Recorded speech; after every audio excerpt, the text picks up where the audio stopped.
కర్ణాటక రాష్ట్రంలో తెలుగు ప్రసంగాలు బాగా జరుగుతూ టాపిక్ లేదు.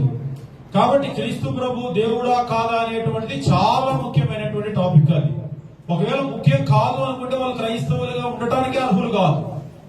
క్రీస్తు ప్రభు ఆరాధనకి పాత్రుడు కాదా, అవునా కాదా అనేటువంటిది ఆరాధన చేసే ప్రతి భక్తుడికి కూడా ముఖ్యమైన టాపిక్. అసలు మనం ఏం ఆరాధన చేస్తున్నాం, ఎవరిని ఆరాధన చేస్తున్నామో కూడా తెలియకపోతే అసలు ఇది ఎలా ఆరాధన అవుతుంది?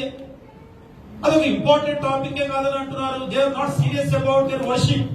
అట్లీస్ట్ కనీసం వాళ్ళు సీరియస్ గా లేరు వాళ్ళ ఆరాధనలో. నేను ఎవరిని ఆరాధిస్తున్నాను, ఎవరిని ఆరాధించాలి, అసలు ఆయన ఆరాధనకి పాత్రుడా కాదా అనేటువంటిది కూడా సీరియస్నెస్ లేకపోతే ఇంకా మనం ఏం చెప్తాం? ఉదయం నుంచి సహోదరులు చెప్తున్నారు. మొట్టమొదటి రామకృష్ణ గారు చెప్పినటువంటి విషయాలన్నీ కూడా నేను రాశాను. వారు చెప్పినటువంటి ఒకే ఒక్క పాయింట్ ఏమిటి అంటే, యేసుక్రీస్తు ప్రధాన యాజకుడు కాబట్టి ఆయన ఆరాధనకి పాత్రుడు కాదు. ఒకే ఒక్క పాయింట్ చెప్పినటువంటిది ఏమిటి అంటే, యేసుక్రీస్తు ఆరాధనకు పాత్రుడు కాదు అనే దాని దగ్గరికి వాళ్ళకున్న రీజన్ ఏమిటి అంటే, ఆయన ప్రధాన యాజకుడు కాబట్టి మెల్కీసెదెకును చూపించారు. మెల్కీసెదెకు ఆయన ప్రధాన యాజకుడు. అహరోను క్రమాన్ని చూపించారు, ప్రధాన యాజకుడు.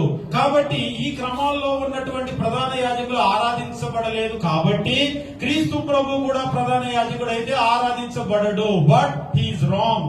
ఎందుకు అంటే క్రీస్తు ప్రభు మెల్కీసెదెకు లాంటి, అంటే క్రమంలో వచ్చారు కానీ మెల్కీసెదెకు దేవుడు కాదు. But Jesus is God. అహరోను క్రమంలో వచ్చినటువంటి ఏ వ్యక్తి దేవుడు కాదు. But Jesus is God. దాన్ని ఎందుకు వాళ్ళు ఫెయిల్ అయ్యారు? కాబట్టి ఇక్కడ మనం చూడాల్సింది ఏమిటి అంటే, మెల్కీసెదెకును చూపించారు, అహరోను క్రమాన్ని చూపించారు, కానీ క్రీస్తులో మిస్ అయ్యారు. ఏం మిస్ అయ్యారంటే డివినిటీ ఆఫ్ జీసస్, దాన్ని మిస్ అయ్యారు.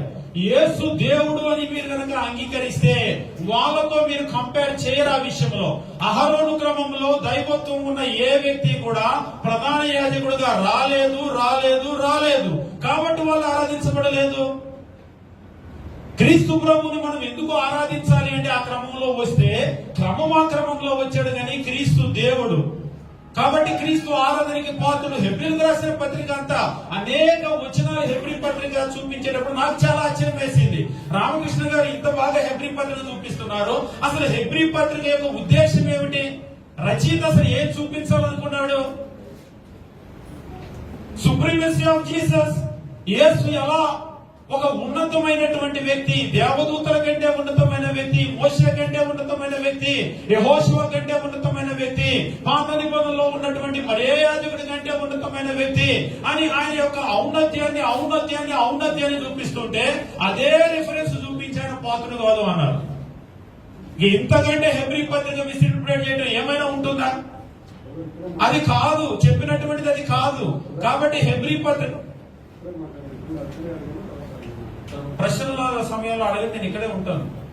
అన్ని రాసి పెట్టుకోండి. నేను రాసి పెట్టుకున్నాను, అన్ని రాసి పెట్టుకోండి. నేను మాట్లాడిన దానిలో మీకు ఏ విధమైన ప్రశ్న వచ్చినా రాసి పెట్టుకోండి.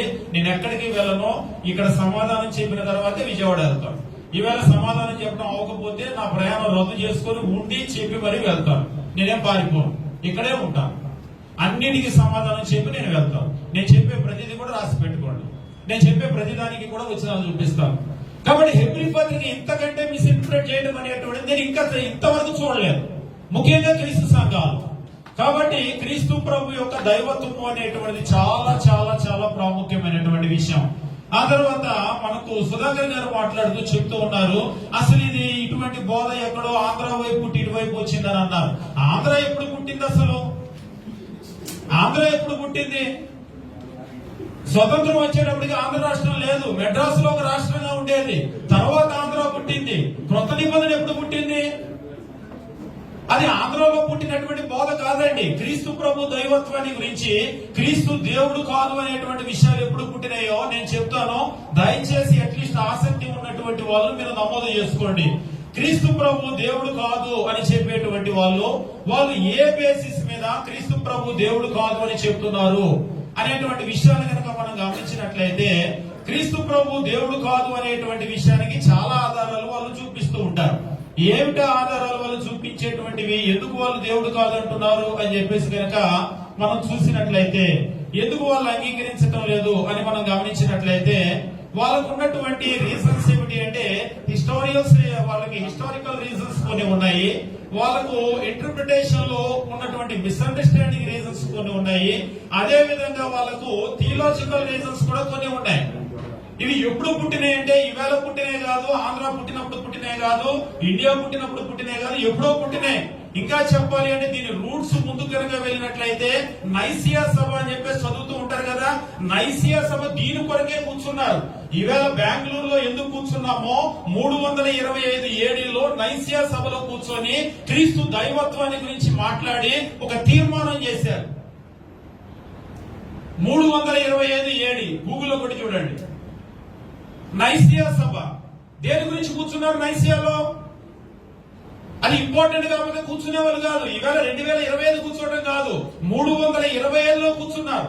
ఎందుకు కూర్చున్నారు అంటే క్రీస్తు ప్రభు దేవుడు కాదు అనేటువంటి వాళ్ళు అప్పుడు మొదలయ్యారు. ఇప్పుడు ఆంధ్రలో కాదండి, కావాలంటే చరిత్ర చూడండి. ఇప్పుడు ఆంధ్రలో కాదు, తమిళనాడు కాదు, లేకపోతే కర్ణాటక కాదు. ఇది మొట్టమొదటే ప్రారంభమైంది. ఎందుకు అంటే క్రీస్తు దైవత్వము అనేటువంటిది చాలా ప్రాముఖ్యమైనటువంటి విషయం. ఆ ప్రాముఖ్యమైన విషయాన్ని కనుక కొట్టేస్తే మానవాళికి రక్షణే ఉండదు. కాబట్టి అపవాది ఏం చేస్తున్నాడంటే కొడితే గిడితే మనము తలకొట్టాలని అంటాం కదా, అక్కడ కొడుతున్నాడు క్రీస్తు దైవత్వాన్ని. కాబట్టి క్రీస్తు దైవత్వం అనేటువంటిది ఇంపార్టెంట్ అని వాళ్ళు అనుకున్నారు కాబట్టి 325లో కూర్చున్నారు.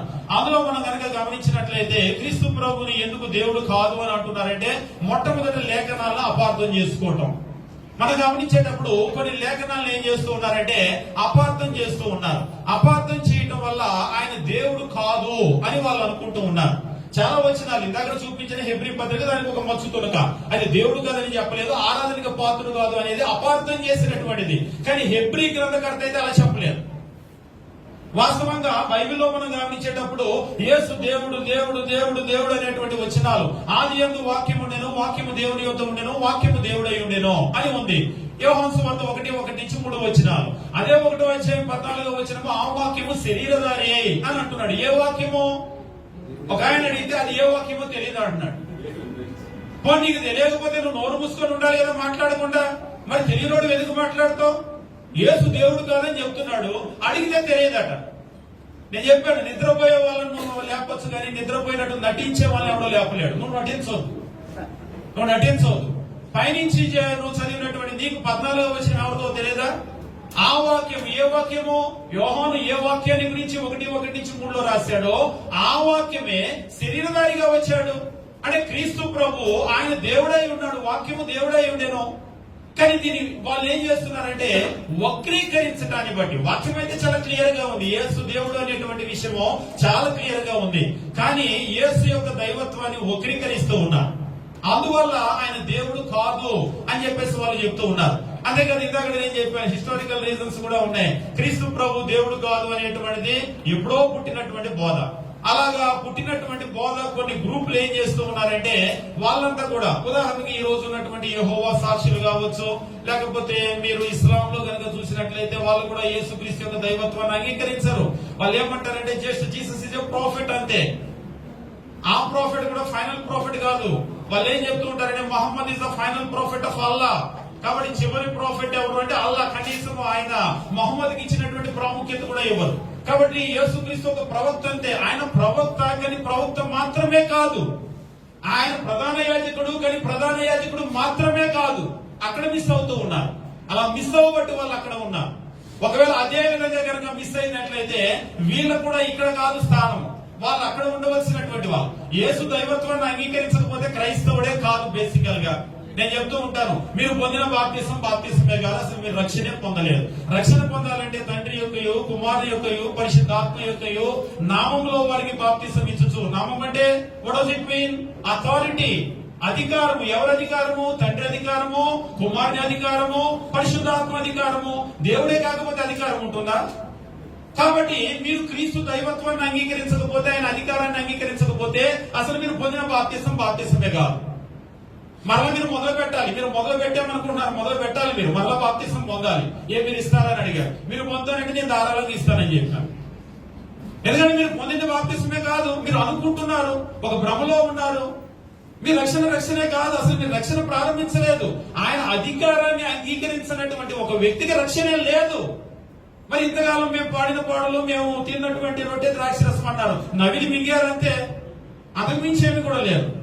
కాబట్టి దయచేసి ఎవరు ఏమనుకోవద్దు. క్రీస్తు యొక్క దైవత్వాన్ని అంగీకరించకపోతే క్రైస్తవ్యము ప్రారంభమే కాదు, రక్షణ అనేటువంటిదే ఉండదు. కాబట్టి ఇది చాలా ఇంపార్టెంట్. కాబట్టి ఇదే మనం తీసి పారేసేటువంటి టాపిక్ కాదు, ఇది చాలా ముఖ్యమైనటువంటి విషయం. కాబట్టి క్రీస్తు ప్రభు యొక్క దైవత్వాన్ని ఎట్లా అపార్థం చేస్తూ ఉన్నారు అంటే, ఎందుకు దేవుడు కాదని అంటున్నారంటే, ఒకటి లేఖనాలను వక్రీకరించటమో, లేకపోతే పొరపాటు పట్టమో, లేకపోతే పొరపాటుగా అర్థం చేసుకున్న వాళ్ళు చెప్తే వీళ్ళు కూడా అపార్థం చేసుకోవటమో, అందును బట్టి అదంతా కూడా జరుగుతూ ఉంది.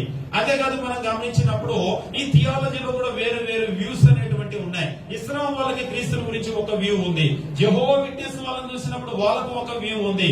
అలాగనే క్రిస్టియానిటీలో కూడా బైబిల్లో ఉన్నటువంటి వ్యూను కాకుండా వాళ్ళ ఓన్ వ్యూను తీసుకుని వెళ్ళి ప్రజెంట్ చేసినప్పుడు కింద ఉన్నటువంటి వాళ్ళు ఆ వ్యూలో వెళ్ళటం వల్ల అలా జరిగినటువంటి పొరపాటు అది.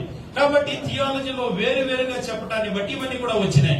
ఇలా వచ్చినప్పుడు ఏం చేశారంటే 325వ సంవత్సరంలో వాళ్ళు కూర్చొని నైసియా సభలో ఒక తీర్మానం చేసి, అంటే ఇక్కడ నేను ఒక విషయాన్ని చెప్తాను.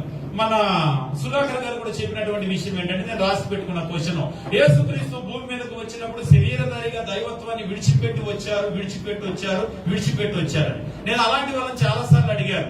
మనము చిన్నప్పుడు సినిమాలు చూసినప్పుడు మాయల మరాఠీ ప్రాణము ఏ రామచిలకలోనో చెట్టు దూరంలోనో పెట్టొస్తాడు. క్రీస్తు ప్రభు దైవత్వాన్ని ఎక్కడ పెట్టొచ్చాడు? విడిచిపెట్టొచ్చాడంటే మనిషి పెట్టి ఎక్కడ పెట్టొచ్చాడు?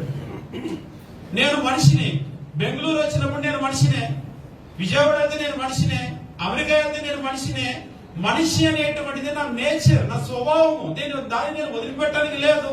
ఒక తండ్రికి నేను కొడుకుని, లేకపోతే ఒక భార్యకి నేను భర్తని, నా పిల్లలకు నేను తండ్రిని. ఇవన్నీ నా రోల్స్ అంతే. బేసికల్ గా నేను ఏంటంటే నేను మనిషిని. దేవుడు అనేటువంటిది ఏమిటంటే ఆయన నేచర్, దైవత్వం అనేటువంటిది ఆయన నేచర్, దాన్ని వదిలిపెట్టడానికి కుదరదు. క్రీస్తు ప్రభు భూమి మీదకి వచ్చినప్పుడు ఆయన శరీరాన్ని ధరించాడు కాబట్టి, క్రీస్తు ప్రభు భూమి మీద శరీరధారిగా ఉన్నాడు కాబట్టి ఆయన దేవుడు కాదు అనేటువంటిది పూర్తిగా తప్పైన వ్యూ. ఆయన యొక్క దైవత్వం ఎక్కడ వదిలిపెట్టలేదు, వదిలిపెట్టడానికి కుదరదు. కొలస్సీలకు రాసిన పత్రికలో మీరు ఆల్రెడీ చూశారు. ఆయన ఏమంటూ ఉన్నాడంటే, క్రీస్తు యొక్క దైవత్వాన్ని గురించి మాట్లాడుతూ, దైవత్వం యొక్క సర్వ పరిపూర్ణత శరీరాకారముగా క్రీస్తు నందు వసించెను.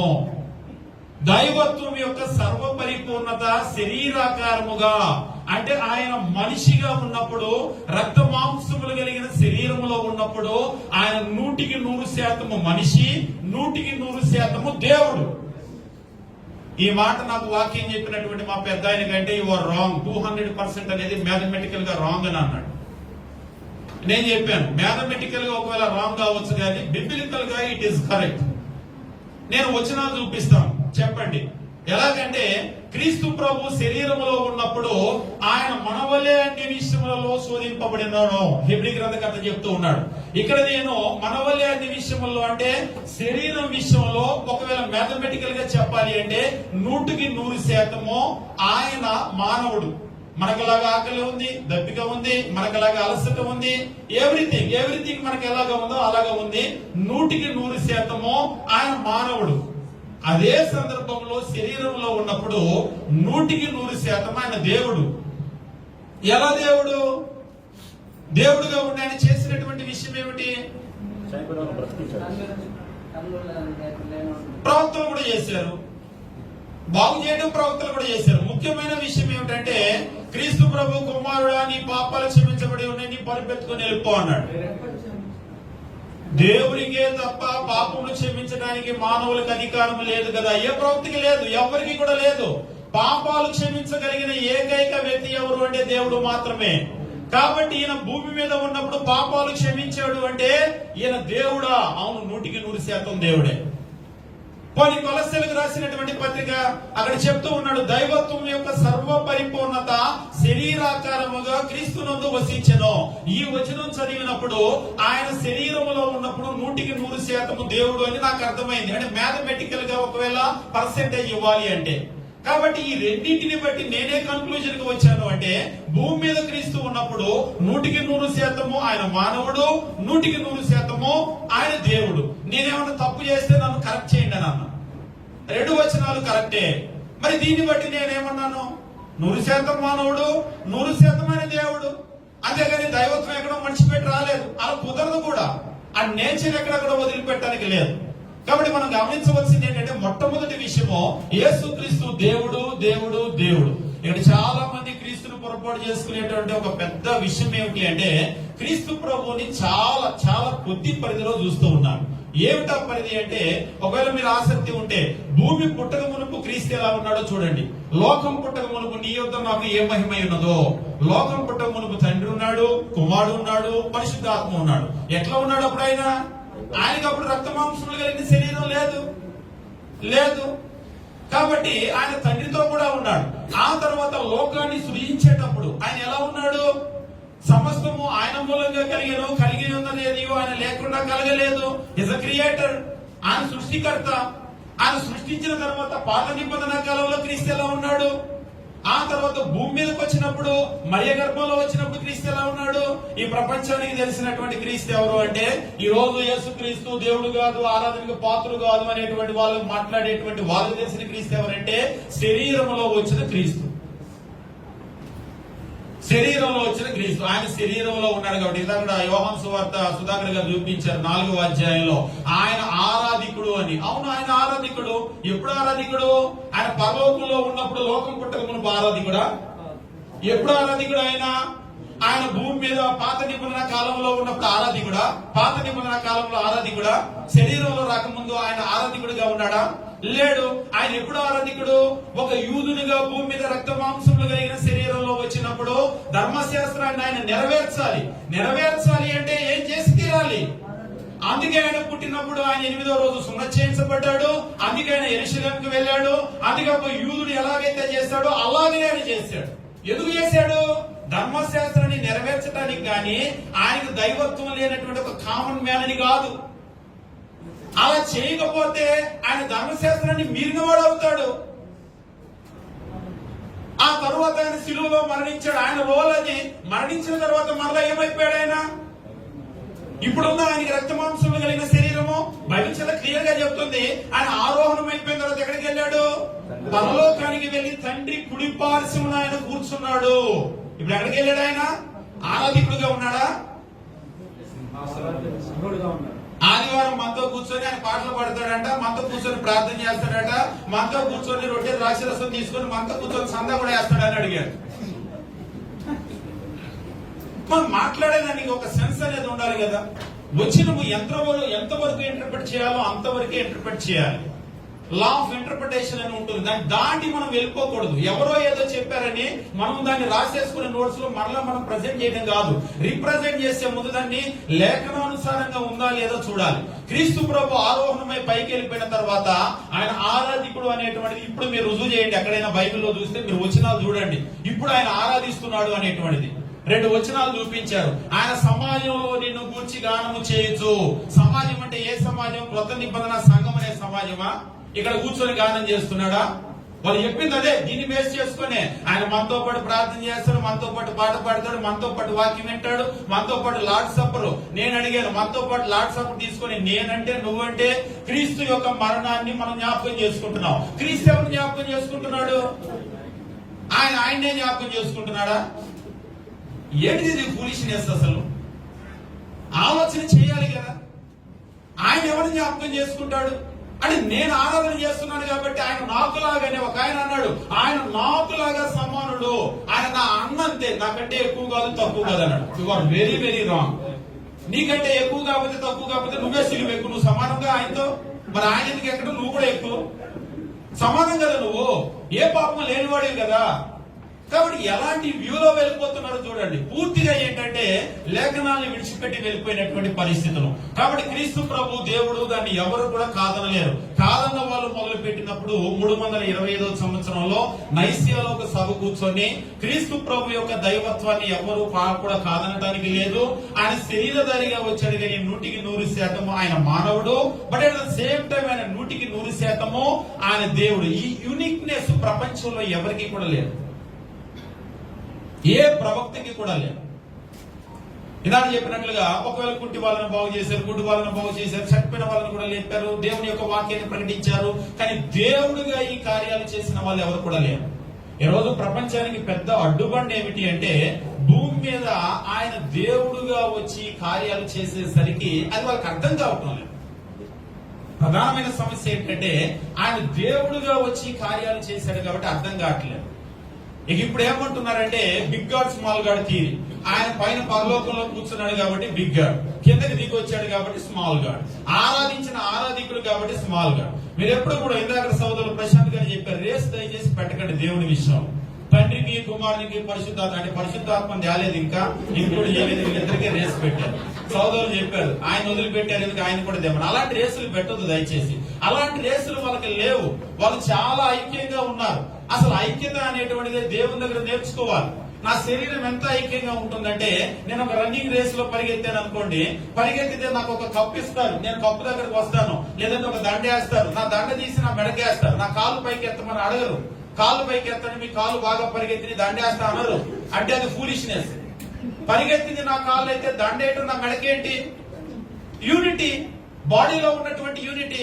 నేను వెళ్ళగానే కంగ్రాట్స్ అని చేయిస్తారు. అది కాదు పరిగెత్తిన నా కాలని నేను కాలిస్తే బుద్ధి లేనివాడా అంటారు. అదేంటి కాలు ఎత్తేవని. కాలు ఎత్తడం ఏంటంటే కాలు కదా పరిగెత్తింది, దీనికి చెప్పండి మీరు మీ అప్రిషియేషన్ అంటే. కాబట్టి ఇది బాడీలో ఉన్నటువంటి యూనిటీ. ఇది పరిగెత్తింది నా కాళ్ళు అయినా సరే నా మెడకి దండేస్తే నా టోటల్ బాడీకి హానర్ వస్తుంది, నా కాళ్ళకి హానర్ వస్తుంది. నా చేతికి షేక్ హ్యాండ్ ఇస్తే నా కాళ్ళకి హానర్ వస్తుంది, నా చేతికి కప్పిస్తే నా కాళ్ళకి హానర్ వస్తుంది. ఇదేమిటి అంటే యూనిటీ. అలాగనే తండ్రి కుమారుడు పరిశుద్ధాత్మ ఐక్యమై ఉన్నారు. మీరు ఏ ఒక్కరిని కనపరిచినా మిగిలిన ఇద్దరికి ఘనత వెళ్తుంది. అది అర్థం కాక తండ్రికి ఒక పాట పాడితే బ్రదర్, కుమారుడికి ఒక పాట పాడాలి. మేము అందుకేనండి ఒక చోటుకి వెళ్తే చెప్తున్నారు, ఎక్కడైనా పేర్లు చెప్పను కానీ ఆదివారం అని మేము చాలా బ్యాలెన్స్ గా పాట పాడుతున్నాం. 2 తండ్రి కంట 2 కుమారుడి కంట 4 పాటలు. మరి పరిశుద్ధాత్మ ఏమయ్యాడు? మరి పరిశుద్ధాత్మ ఏమయ్యాడు?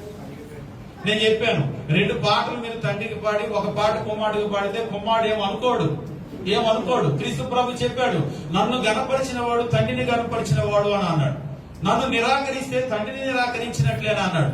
కాబట్టి మీరు క్రీస్తుని గణపరిస్తే తండ్రిని గణపరిచినట్లే, తండ్రిని గణపరిస్తే క్రీస్తుని గణపరిచినట్లే. తండ్రికి పాట పడితే క్రీస్తుకు పాట పాడినట్లే, క్రీస్తుకు పాట పడితే తండ్రికి పాట పాడినట్లే. వీళ్ళకి అర్థం కాని ఇంకొక విషయం ఏంటంటే, తండ్రికి ఆరాధన చేస్తున్నాం అన్నారు కదా, అది క్రీస్తుకి వెళ్తుంది. మీరు దాన్ని ఆపలేరు. అసలు మీరు ఆయనకి ఆరాధన చేస్తే క్రీస్తుకు వెళ్తుంది. లేదు అని గీత గీసి ఆయన పక్కన పెట్టాలని మీరు చూస్తే అది మీ వల్ల కానటువంటి పని. ఎందుకంటే వాళ్ళు ఐక్యమై ఉన్నారు. కాబట్టి మనం గమనించవలసినటువంటి విషయం ఏమిటంటే, యేసుక్రీస్తు దేవుడు అనేటువంటి ఈ యొక్క బోధ, దీని మీద విభిన్నమైనటువంటి బోధలు థియాలజీలో గానీ, మిస్ఇంటర్ప్రిటేషన్ లో గానీ, లేకపోతే అనేక రకాలైనటువంటి బోధలు గానీ మొదటి నుంచి వస్తూ ఉన్నాయి. ఎందుకు రావాలి? ఎందుకు అంటే అపవాదికి చాలా ఇంపార్టెంట్. మానవ జాతి యొక్క రక్షణ క్రీస్తు దైవత్వంతో ముడిపడి ఉంది. ఎప్పుడైతే క్రీస్తు దైవత్వాన్ని అపార్థం చేసేటువంటి స్థితికి వెళ్ళిపోతారో వాళ్ళకి రక్షణే రాదు. మనం రక్షణ పొందకుండా ఉండాలనేది అపవాది యొక్క ఆలోచన, కోరిక. అందుకనే ఏం చేస్తున్నాడంటే క్రీస్తు యొక్క దైవత్వాన్ని కొట్టిపడేస్తూ ఉన్నాడు. ఎవరో ఇస్లాం వాళ్ళు కొట్టారంటే పర్వాలేదు, కానీ కొత్త నిబంధన క్రైస్తవులం అంటూ అతి దారుణమైన విషయం ఏంటంటే, పేరేమో క్రీస్తు సంఘము, క్రీస్తుకు స్థానం లేని సంఘం. అట్లీస్ట్ ఆరాధన క్రీస్తు సంఘము, క్రీస్తుకు స్థానం లేని సంఘం. కొంతమంది ప్రతిజ్ఞ చేస్తూ ఉన్నారు, యేసు క్రీస్తుని మేము ఆరాధించమని. ఎందులో? క్రీస్తు సంఘం. అసలు క్రీస్తు ప్రభుని మేము ఒప్పుకోమంటే ఒప్పుకోమని ఒక ప్లేట్. ఎందులో అంటే క్రీస్తు సంఘం. నిజంగా మత శాఖల వాళ్ళు ఇదిగో ఈ క్రీస్తు సంఘం వాళ్ళు ఉన్నారండి, అసలు యేసు క్రీస్తును దేవునిగా అంగీకరించినటువంటి వాళ్ళు బీ కేర్ఫుల్ వాళ్ళతోటని మనల గురించి హెచ్చరించేటువంటి స్థితిలోకి మనం వెళ్తున్నాం. కాబట్టి జాగ్రత్త. ఈ రోజు క్రీస్తు దైవత్వం అనేటువంటిది చాలా ఇంపార్టెంట్ విషయము. ఇదేమి చిన్న విషయం కాదు. క్రీస్తు ప్రభు దేవుడు అంటే అవును, యేసు క్రీస్తు దేవుడుగా మనకు బైబిల్ చెప్పింది. ఇంకా చెప్పాలి అంటే అసలు బైబిల్ అంతా క్రీస్తుని గురించి అంటాం. పాత నిబంధన అంతా ఆయన రాబోతున్నాడు అని, మనం గనుక చూసినట్లయితే సువార్తలు ఆయన వచ్చాడు అని, మరలా పత్రికలు, మరలా లేకపోతే ప్రకటన గ్రంథం చివరి చూసినప్పుడు మరలా ఆయన రాబోతున్నాడు అని. అసలు బైబిల్ అంతా ఆయన గురించి అయితే ఆయన లేని క్రైస్తవ్యం ఎక్కడ ఉంది? ఎక్కడ ఉంది? మన కొరకు ప్రాణం పెట్టడానికి ఆయన భూమి మీద శరీరధారిగా రావటమే ఆయన చేసిన తప్ప, ఆయన శరీరధారిగా వచ్చినందువల్ల ఆయన మనకు అర్థం కావటం లేదు. అదే ఆయన శరీరధారిగా రాకుండా తండ్రిలో అక్కడే కూర్చొని ఉంటే వీళ్ళకి 100% అర్థమయ్యేది, అవును యేసుక్రీస్తు దేవుడు అని.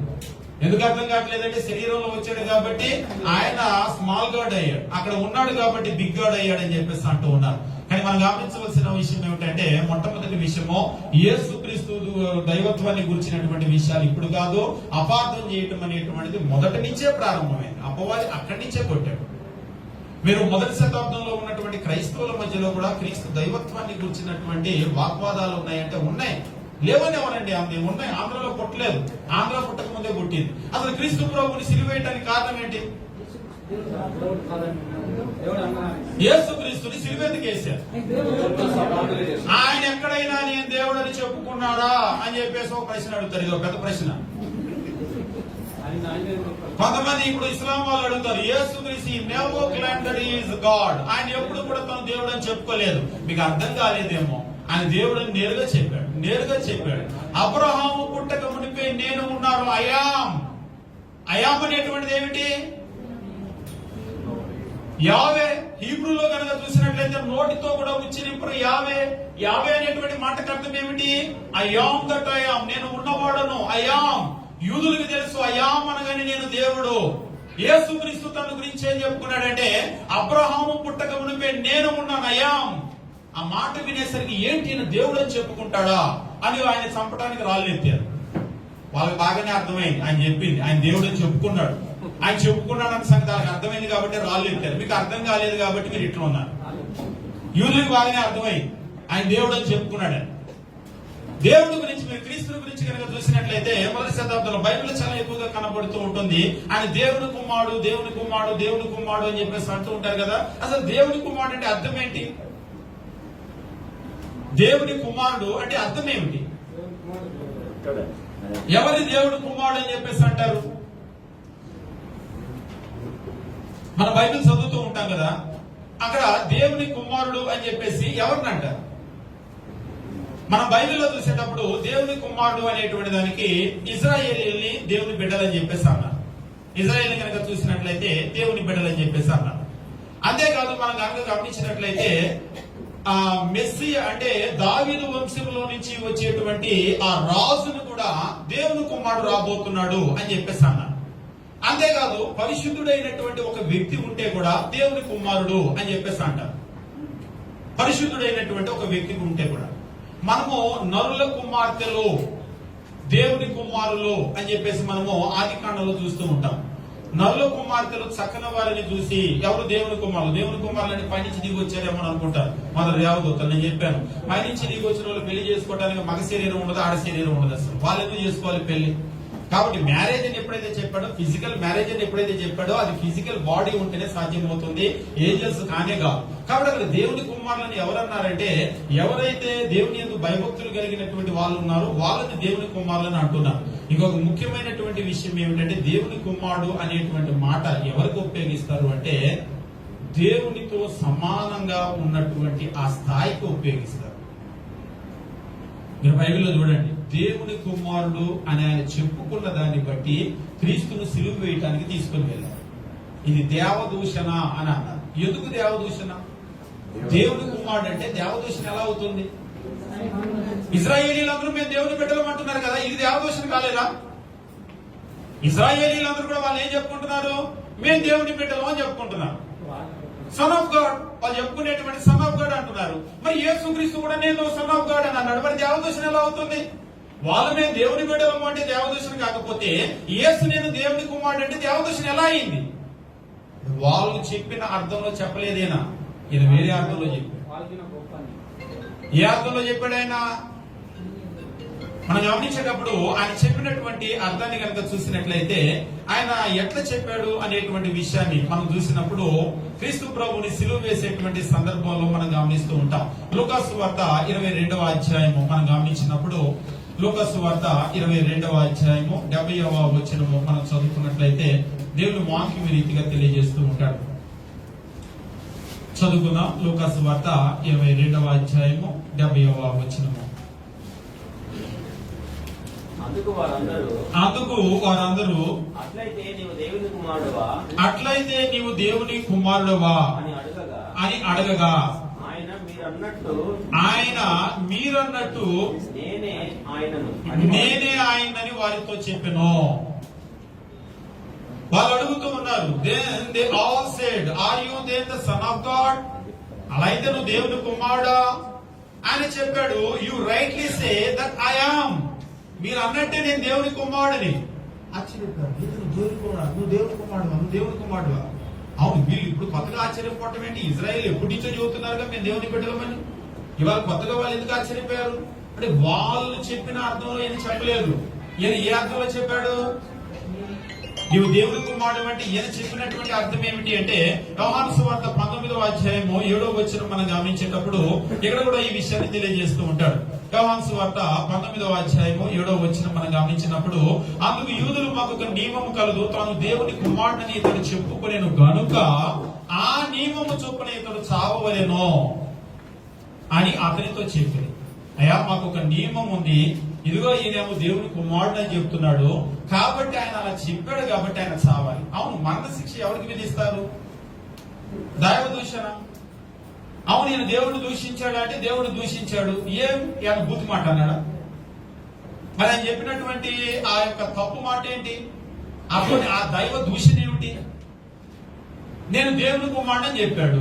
దేవుని కుమారుడు ఆయన చెప్పటం ఏంటి? మీరందరూ చెప్తున్నారు ఇజ్రాయేలీలో, కానీ మేము అలా చెప్పడం లేదు. ఆయన ఎలా చెప్తున్నాడంటే ఆయన దేవుడు తన సొంత తండ్రి అని, తన సొంత కుమారుడని, ఇంకా చెప్పాలంటే దేవుని కుమారుడు అంటే దేవునితో సమానమైనటువంటి వ్యక్తి అని చెప్తూ ఉన్నాడు. అందుకనే క్రీస్తు ప్రభువును సిలువ వేశారు. వాస్తవంగా ఆ రోజు క్రీస్తుని సిలువ వేయడానికి ప్రధానమైన కారణం ఏమిటి అంటే ఆయన చెప్పినటువంటి, ఆయన క్లైమ్ చేసింది 100% నిజమని అది అర్థం కాక ఆయన సిలువ వేశారు. ఈ రోజు ఈ అర్థం కాలంలో ఆయన దిగి రాలేదు కానీ వస్తే మళ్ళీ వేసేవారు. నేను అప్పుడప్పుడు చెప్తాను, ఆయన రాకపోవటం బట్టి ఇలాగ ఉంది కానీ ఆయన వస్తే మళ్ళీ వేసేవాళ్ళు. వీళ్ళు నువ్వేంటి, నువ్వు దేవుడు అని మళ్ళీ వేసేవాళ్ళు. కాబట్టి క్రీస్తు దైవత్వాన్ని అర్థం చేసుకోకపోబట్టే వాళ్ళు ఏం చేశారంటే ఆయన ఆ రోజు సిలువ వేసి చంపడం జరిగింది. కాబట్టి మనం గమనించవలసినటువంటి విషయం ఏమిటి అంటే క్రీస్తు ప్రభు దేవుడా అంటే అవును, క్రీస్తు ప్రభు దేవుడు. ఈ చర్చ ఇప్పటి నుంచి కాదు, ఎప్పటి నుంచో జరుగుతూ ఉంది. యేసు క్రీస్తు ఆయన దేవుని కుమారుడు అని చెప్పుకున్నాడు కదా. మరి ఇజ్రాయేల్ అందరూ చెప్పారు, ఈయన చెప్పిన దానిలో వ్యత్యాసం ఏమంటే ఇజ్రాయేల్ చెప్పిన దాని వల్లే చెప్పలేదు, ఆయన దేవునితో సమానం అని చెప్పాడు.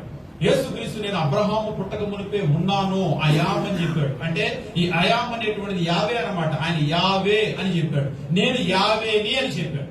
ఇంతకంటే పెద్ద మాట ఏమన్నా ఉంటుందా వాళ్ళకి? నేను యావేని అని చెప్పాడు, ఆయన నోటితో అని చెప్పాడు. అడుగుతూ ఉంటారు, యేసు తాను దేవుడు అని ఎక్కడైనా చెప్పాడా అని. చూడటానికి మీకు కళ్ళు ఉంటే మీరు చూడండి అని చెప్పాడు.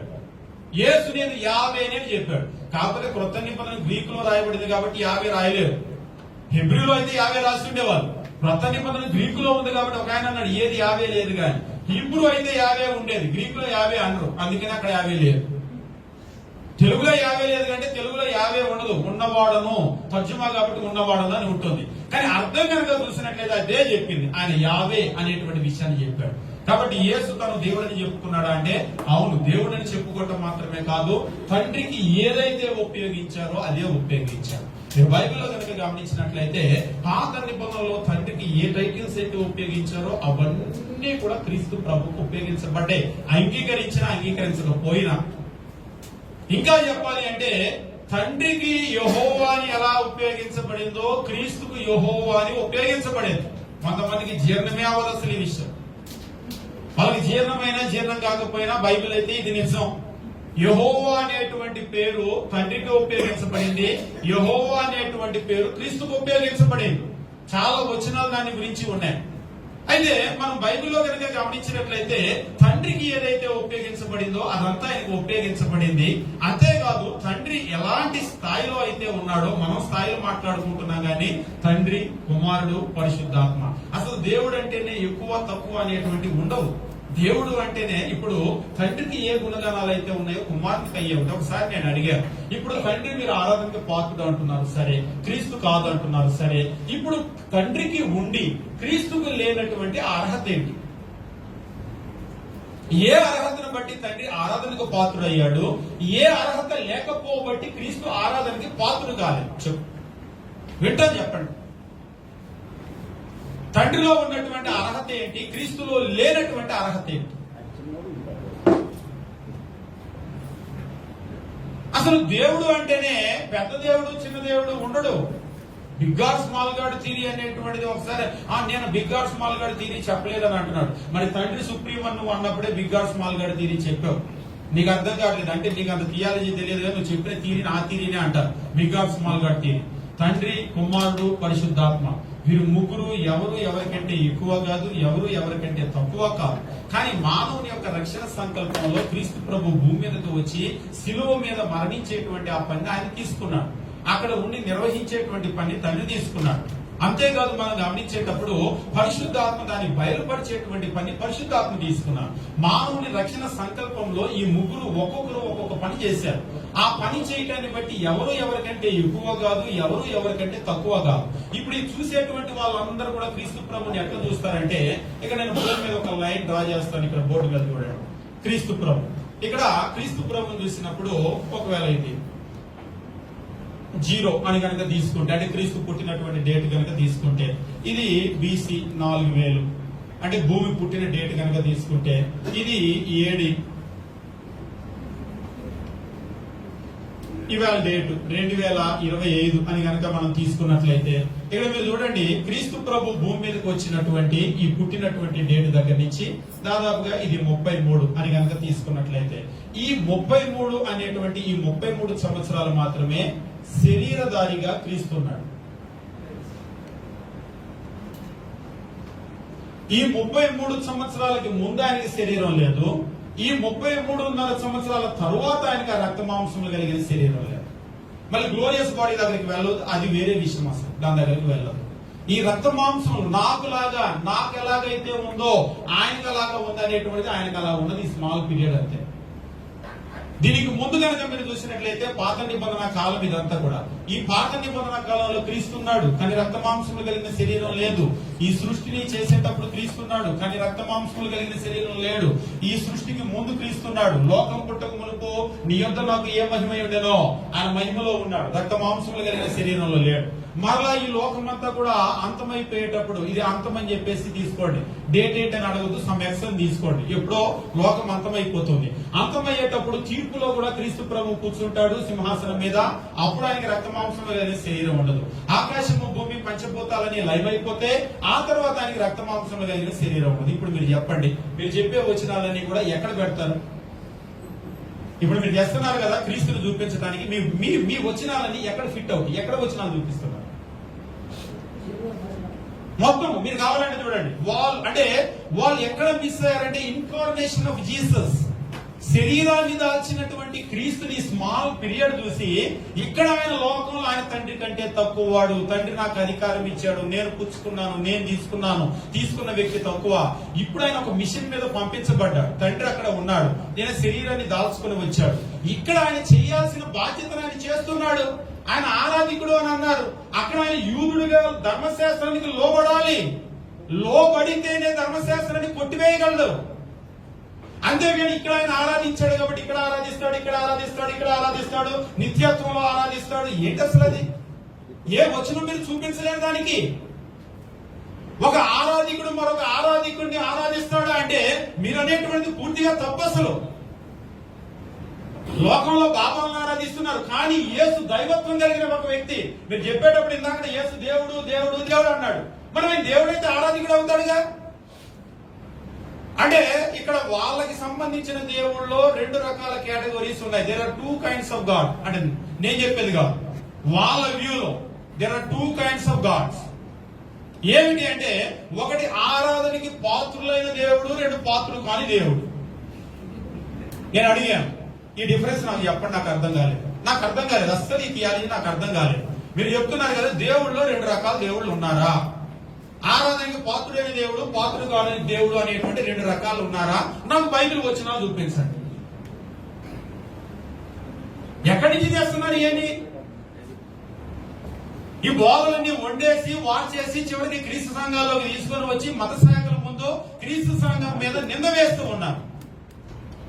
అసలు క్రీస్తు సంఘం అండి వాళ్ళ క్రీస్తుల గురించే తెలియదు, దేవుడి గురించే తెలియదు, వాళ్ళంతా విత్తండవాదం చేస్తారని మన దగ్గర ఉన్న సత్యమంతా ఒక్కసారి కొట్టిపడేసేటట్లుగా చేస్తూ ఉన్నారు. కాబట్టి అపవాది ఏం చేస్తున్నాడు చూడండి. దేవుడు అనేటువంటి దానిలో ఒక్కడే దేవుడు, ఒకే నేచర్ ఉంది. ఆ నేచరే తండ్రికి ఉంది, ఆ నేచరే కుమారునికి ఉంది, ఆ నేచరే పరిశుద్ధాత్మకు ఉంది. ఎక్కువ కాదు, తక్కువ కాదు. ప్రతి క్వాలిటీ, మీరు ఏ క్వాలిటీ అయితే తండ్రికి చూపిస్తారో అదే క్వాలిటీ క్రీస్తుకు ఉంటుంది, అదే క్వాలిటీ పరిశుద్ధాత్మ కూడా ఉంటుంది. ఒకసారి ఒక ఆయన అన్నాడు, అలాగైతే పరిశుద్ధాత్మను ఆరాధన చేయమంటారు ఏంటి అని అంటే చేయరా? దేవుడు ఆరాధనకి పాత్రుడు అని అంటున్నారు, మరి పరిశుద్ధాత్మ ఆరాధనకి పాత్రుడు కాదా? మళ్ళా ఆరాధనకి పాత్రుడు అయిన దేవుడు, పాత్రుడు కాని దేవుడు ఏంటిది అసలు ఇది అని ఇవాళ ఇదంతా మాకు కొత్త బోధగా ఉంది. అంటే ఇవాళ మీరు ఇవాళ ఒక చిన్న పిల్లవాడిని తీసుకొని వెళ్ళిపోయి కిండర్ గార్డెన్ లో జాయిన్ చేశాం. ఏ రాయ్ బి రాయ్ అంటే ఇది కొత్త అని అనుకుంటాడు. ఇది కొత్త కాదు. భూమి పుట్టినప్పటి నుంచి, ఇంగ్లీష్ పుట్టినప్పటి నుంచి ఏబి ఉంది. అట్లీస్ట్ నీకు కొత్త. యేసుక్రీస్తు దేవుడు అనేది నాకు కొత్తగా ఉందంటే మీకు కొత్త. మీరు నేర్చుకోలేదు కాబట్టి మీకు కొత్త. ఇది మొదటి శతాబ్దం నుంచి కూడా ఉంది. బైబిల్ పుట్టినప్పటి నుంచి కూడా ఉంది. యేసు గురించి చూపిస్తూ ఉన్నాడు. యేసు ఆరాధనకు పాత్రని మాకు కొత్త బోధ అంటే మీకు కొత్త బోధ అంటే మీరు నేర్చుకోకపోతే కొత్త బోధ, నేర్చుకున్నటువంటి వాళ్ళకి పాత బోధే. మీరు గమనించండి, క్రీస్తు ప్రభువుని ఎక్కడైనా సరే ఆరాధించారా అని చెప్పేసి అడుగుతూ ఉంటారు. క్రీస్తు ప్రభువుని ఎక్కడైనా ఆరాధించారంటే కొన్ని వచనాలు నేను తెలియజేస్తాను. ఎక్కువసేపు నేను మాట్లాడను, కొన్ని వచనాలు మాత్రం నేను తెలియజేస్తాను. క్రీస్తు ప్రభువుని ఆరాధించారా అంటే అవును, క్రీస్తు ప్రభువుని ఆరాధించారు. యేసు క్రీస్తు దేవుడు అంటే చాలా వచనాలు ఉన్నాయి. వాళ్ళు ఎంత మిస్ఇంటర్ప్రిట్ చేసినా ఇప్పుడు దేవుడు అనే దాని గురించి సందేహం లేదు కాబట్టి దాదాపు సుధాకర్ గారి దేవుడు అన్నారు, రామకృష్ణ గారి దేవుడు అన్నారు. ఎంఆర్ఎస్ పాలెలో దేవుడు కాదనే వాళ్ళు ఉండరేమో. మా ఆంధ్రాలో ఉంటారు. మా ఆంధ్రాలో ఎట్లా ఉంటారంటే బంతాట ఆడతారు క్రీస్తు దైవం. కొన్ని విషయాలు చెప్తాను. యేసు క్రీస్తు దేవుడే కాదు, ఇది ఒక బోధ, ఒక వర్గం ఉన్నారు. యేసు క్రీస్తు దేవుడే కానీ మనకి దేవుడు కాదు. మనకంటే ఎవరికైనా అడిగారు క్రైస్తవులకి. ఎందుకంటే మనకు ఒక్కడే దేవుడు ఉన్నాడు, ఆయన తండ్రి. క్రీస్తేమో మనకు ప్రభు. కాబట్టి యేసుక్రీస్తు దేవుడే. దేవుడికి ఉండాల్సిన అన్ని లక్షణాలు, అర్హతలు ఆయనకు ఉన్నాయి. కానీ మనకి దేవుడు కాదు. నేను అడిగాను, మన ఎవరికి దేవుడు? ఊరు వాళ్ళకి దేవుడు, అన్యుడికి ఆయన ఏమో దేవుడు అంట, మనకేమో తండ్రి దేవుడు అంట. నేనేమో ఆంధ్రాలో వాళ్ళకి నేను మనిషినే, మీకు మాత్రం నేను మనిషిని కాదంటే. మనిషి అనేది నా స్వభావం. నేను ఎవరికైనా మనిషిగానే ఉంటాను. క్రీస్తు దేవుడైతే ఆయన ఎవరికైనా దేవుడుగానే ఉంటాడు. కాబట్టి యేసుక్రీస్తు దేవుడే కాదని కొందరైతే, దేవుడే గాని మనకి దేవుడు కాదనేటువంటి వాళ్ళు కొందరు. అంటే అట్లీస్ట్ క్రైస్తవులకు దేవుడు కాదు అని కొందరు. ఇంకొకరు అంటారు యేసుక్రీస్తు ఆయన ఆరాధనకి ఆయన పాత్రుడే, ఆయన అన్ని అర్హతలు ఉన్నాయి, కాకపోతే మనం ఆరాధించుకున్నాం. ఎందుకంటే ఇందాక సుధాకర్ గారు చూపించిన 4వ అధ్యాయం చూపించి 4వ అధ్యాయం 21వ వచనం సమరయ స్త్రీతో మాట్లాడుతూ తండ్రిని ఆరాధించువారు అని అన్నాడు. కాబట్టి తండ్రిని ఆరాధించాలి అని కోరాడు. ఇప్పుడు ఉదాహరణకి నన్ను అడిగారు, ఇక్కడ ఉన్నటువంటి సహోదరులు సాల్మన్ గారి మీద తీసుకుంటా, బ్యాడ్ ఎగ్జాంపుల్ కాబట్టి. సాల్మన్ గారు ఎలాంటి వాళ్ళు అని అడిగారు. సాల్మన్ గారు చాలా మంచి వాళ్ళు అండి అన్నారు. పక్కకి వెళ్ళి రత్నకిషోర్ గారు పరిమాలు ఆయన ఎప్పుడు చెప్పాడు? సాల్మన్ గారు మంచోళ్ళు అని చెప్పాడు కదా, మరి మంచోళ్ళు అని చెప్పారంటే రత్నకిషోర్ గారు ఎవరు? తండ్రిని ఆరాధించాలి అని చెప్పాడు కానీ క్రీస్తు నన్ను వద్దని చెప్పాడా? చెప్పంగానే మీరు ఎలా కలుపుతారు? సగమేమో అక్కడ ఉన్నదాన్ని చెప్పి సగం వండి మార్చేస్తూ ఉన్నారు. ఆయన తండ్రిని ఆరాధించండి అని చెప్పాడు, నన్ను వద్దు అని చెప్పలేదుగా. దీన్ని మీరు ఎందుకు కలుపుతున్నారు? మీకు ఏం హక్కు ఉంది కలపడానికి? బైబిల్లో ఉన్న మిగిలిన వచనాలు చూడండి.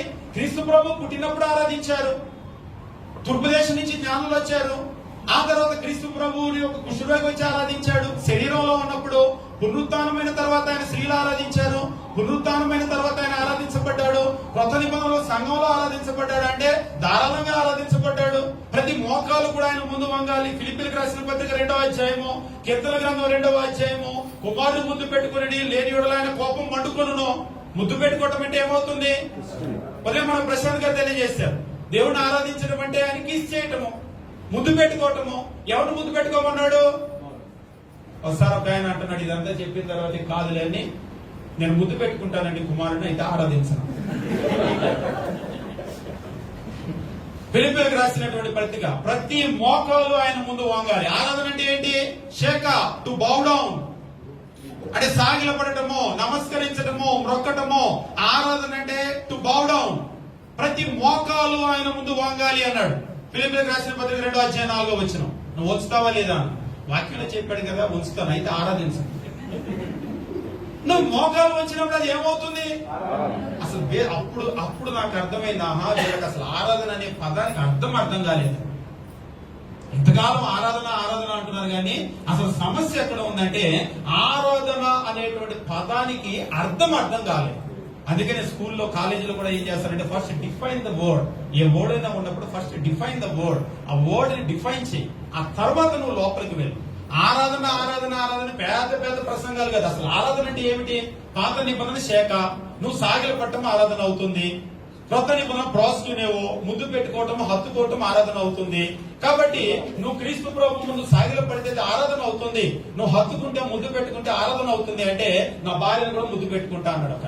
అది ఆరాధనేనా అన్నాడు. వీళ్ళకి ఇక్కడ బాగా తెలివితేటలు పనిచేస్తుంది, బుర్రేమో షార్ప్ గా పనిచేస్తుంది.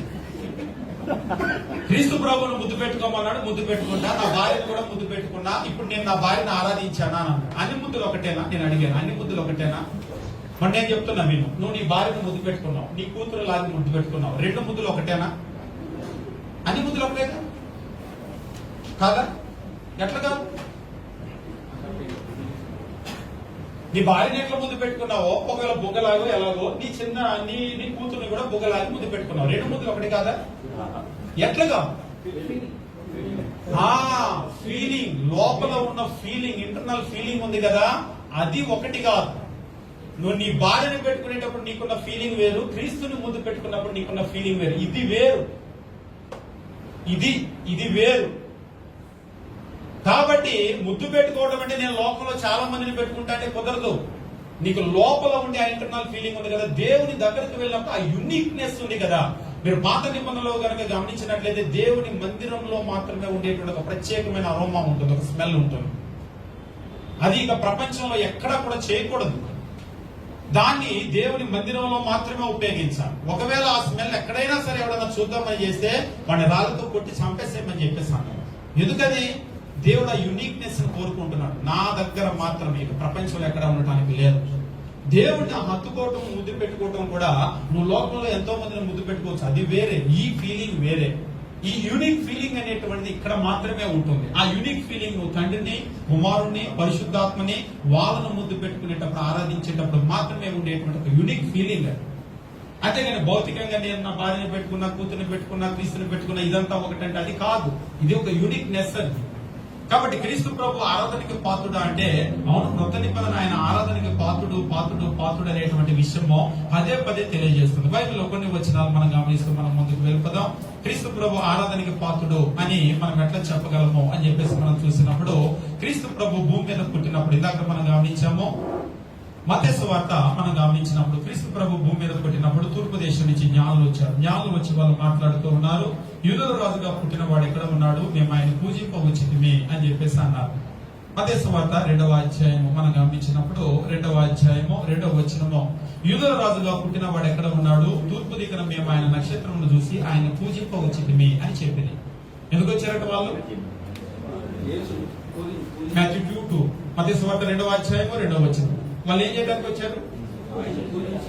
మేము ఆయన్ని పూజింపవచ్చితిమి అని చెప్పేసి అన్నారు. మీరు ఆంగ్లంలో కనుక చూసినట్లయితే, where is he who has been born king of the Jews, for we have seen his star in the east and have come to worship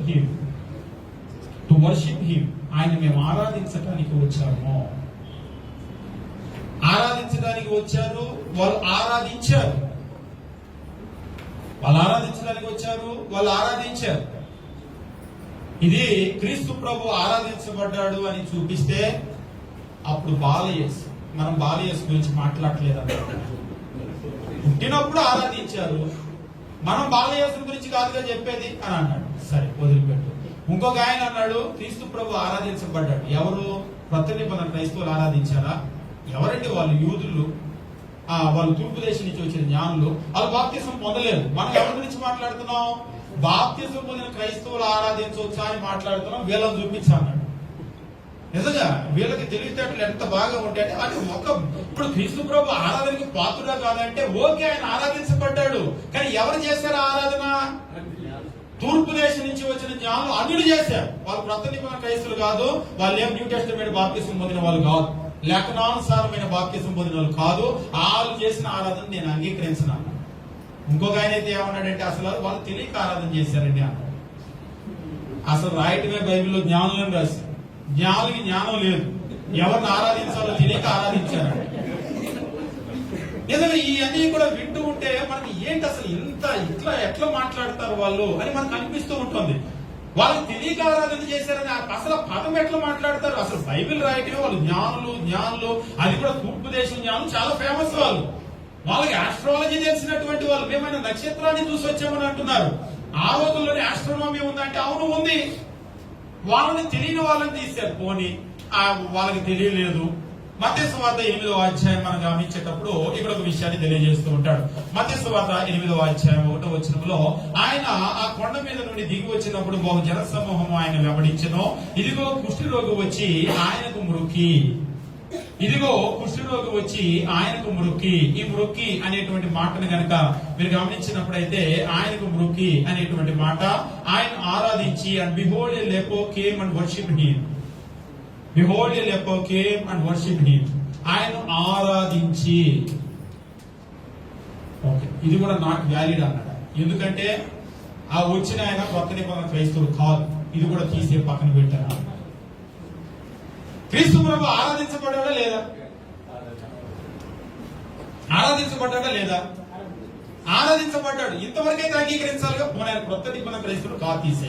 at least క్రీస్తు ప్రభు ఆరాధించబడ్డా? Say yes or no? Yes, ఆయన ఆరాధించబడ్డాడు. మనం ముందుకు కనుక వెళ్ళినట్లయితే మత్తయి సువార్త 28వ అధ్యాయము మనం గమనించినప్పుడు క్రీస్తు ప్రభు పునరుత్థానం చెందినటువంటి సందర్భాన్ని ఇక్కడ చూపిస్తూ ఉంటాడు.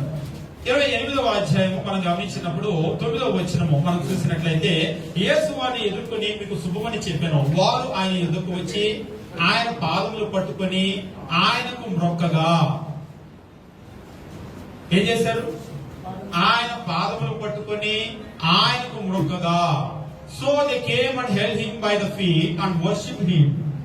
వారు వచ్చి అక్కడ మ్రొక్కగా అనేటువంటి మాట ఆరాధింపగా, ఆయన్ని ఆరాధింపగా. ఇది ఎప్పుడు? క్రీస్తు ప్రభు పునరుత్థానమైన తర్వాత. ఆయన పుట్టినప్పుడు బాలుడుగా ఉన్నప్పుడు ఆయన ఆరాధించారు. పెరిగి పెద్ద అయిన తర్వాత ఆయన ఆరాధించారు. శరీరము, మన భౌతిక శరీరాన్ని విడిచిన తర్వాత ఆయన ఆరాధించబడ్డాడు. ఇక్కడ ఆరాధించిన వాళ్ళు ఎవరు? మళ్ళా చెప్పారు ఇది కూడా తీసే, కొత్త నిబంధన క్రైస్తవులు కాదు వీళ్ళు అని చెప్పేసి అన్నారు. ఇంకా బాప్తిసం పొందలేదంట. తర్వాత పొందుంటారేమో తెలియదు. అప్పటికైతే పొందలేదు, సంఘం ప్రారంభం కాలేదని అన్నారు. ఓకే, ఇక్కడ పొందలేదు. ఇంకా మనం ముందుకు కనుక వెళ్ళినట్లయితే క్రొత్త నిబంధన సంఘంలో కూడా క్రీస్తు ప్రభువుని ఆరాధించారా అని చెప్పేసి అంటే ఇందాక నుంచి మనం మాట్లాడుతున్నాం కదా. ఫిలిప్పీలకు రాసినటువంటి పత్రిక 2వ అధ్యాయం మనం గమనించేటప్పుడు అట్లీస్ట్ ఫిలిప్పీ పత్రిక అయితే క్రైస్తవులకి రాయబడింది కదా. ఫిలిప్పీలో ఉన్న క్రైస్తవులకేనా లేకపోతే లోకంలో ఉన్న క్రైస్తవులు అందరికా? మళ్ళీ ఫిలిప్పీలో ఉన్న క్రైస్తవులకి నాకు వర్తించుద్దని చెప్పొద్దాను ముందే చెప్పాను ఆయన. నేను ఫిలిప్పీ పత్రిక చూపిస్తున్నాను, అది ఫిలిప్పీలో ఉన్న క్రైస్తవులకి, మనకు కాదు కదా ఇండియాలో ఉన్న వాళ్ళకి చెప్పొద్దు. ఎందుకంటే అలాగైనా మాట్లాడితే అసలు బైబిల్ ఇండియాలో ఉన్న ఎవరికి రాయలేదు. అంతే కదా. ప్రకటన గ్రంథంలో 7 పత్రికలు రాసిన ఆ ఊరు వాళ్ళకని చెప్తావేమో నువ్వు. ఫిలిప్పీలకు రాసినటువంటి పత్రిక నేను చూపిస్తున్నాను. ఫిలిప్పీలకు రాసినటువంటి పత్రిక 2వ అధ్యాయము మనం గమనించినట్లయితే దేవుని వాక్యం ఈ రీతిగా తెలియజేస్తూ ఉన్నాడు.